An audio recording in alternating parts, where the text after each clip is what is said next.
Salut à tous. Et si on se penchait sur une structure super importante en français? Je parle bien sûr des phrases avec si. Et vous allez voir, c'est bien plus qu'une simple règle de grammaire, hein. C'est vraiment la clé pour s'exprimer de façon plus riche, plus nuancée. Allez, on y va. Et hop, on est déjà en plein dedans. Cette question « et si la grammaire devenait simple ?» Eh bien, c'est pas juste pour faire joli. Elle utilise pile la structure qu'on va décortiquer ensemble. Le but du jeu, il est simple, que tout ça devienne complètement logique, presque intuitif pour vous. Alors à la base, c'est quoi une phrase avec si? C'est tout simple. Ça exprime une condition, une possibilité, une hypothèse, quoi. Et le truc, la vraie astuce pour s'y retrouver, c'est de les classer. On va les organiser selon leurs chances de se réaliser, du plus probable jusqu'à l'impossible.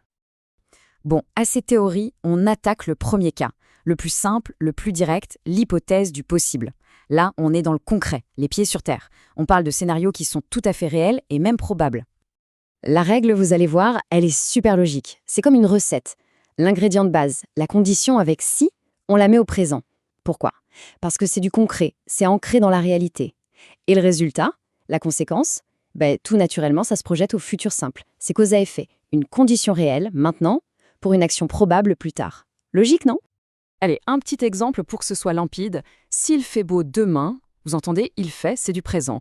C'est une possibilité bien réelle.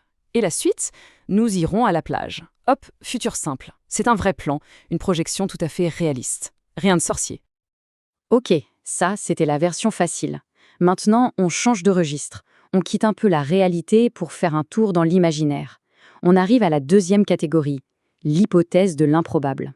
Attention, là, on ne parle plus de plans concrets, mais plutôt de rêves, de souhaits, bref, de choses qui ont peu de chances d'arriver.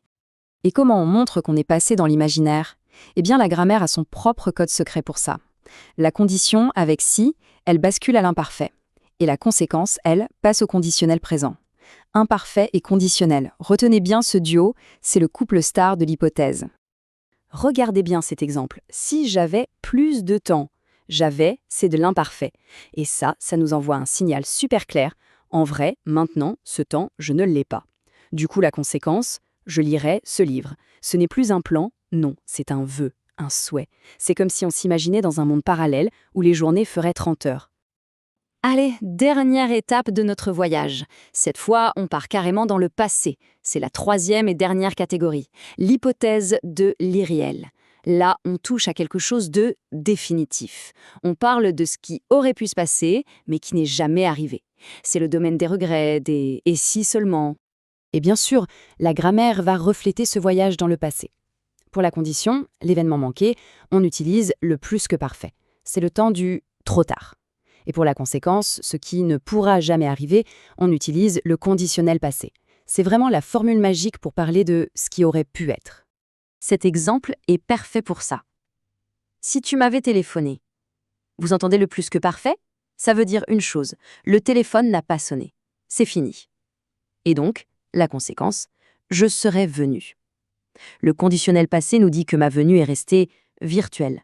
Elle n'a jamais eu lieu. C'est fou, non? C'est la grammaire qui nous permet de jouer à réécrire le passé.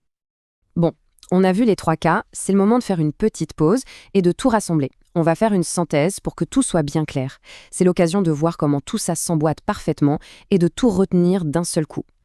Regardez un peu la beauté de la chose, tout est d'une cohérence incroyable. On commence avec le possible, présent et futur simple. On est dans la réalité, le concret.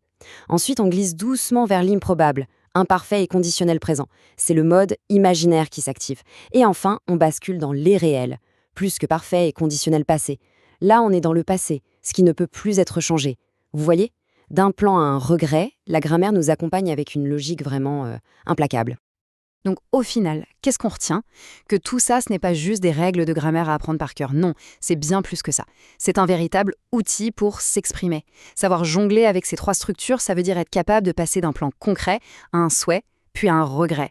C'est ce qui donne toute la couleur et la profondeur à ce qu'on dit. Alors voilà, maintenant, les clés sont entre vos mains. La question c'est, quelle hypothèse allez-vous formuler aujourd'hui? Est-ce que ce sera un plan pour demain, un rêve un peu fou, ou peut-être une petite réflexion sur le passé? C'est à vous de jouer.